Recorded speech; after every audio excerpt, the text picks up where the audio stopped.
The Farmer and the Cats. Arthur was a responsible farmer, and Maria was a nice lady. But they were poor.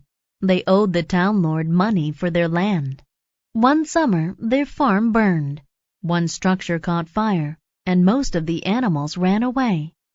Only the cats stayed. So Arthur and Maria had to bring in their crops without an animal's help. On a fall day the Lord demanded his money. Arthur asked if the Lord could wait until he brought in his crops. The Lord was angry. He raised his hands high and yelled, "Pay me by the end of the week. If you don't, I will increase the money you have to pay. I might put you in a jail cell." So Arthur and Maria worked until there was blood on their hands. They finished 4 lines of corn and went to bed.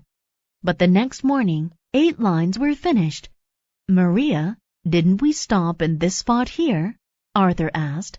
"Yes, that is correct, and the tools were in a different position too," Maria said.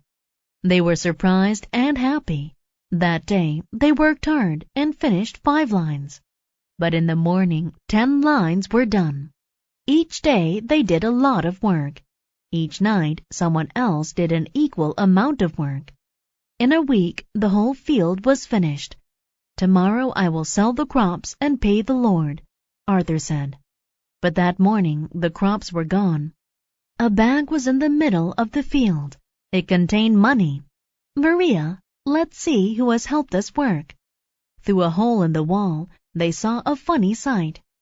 The cats were dancing in the field and eating corn.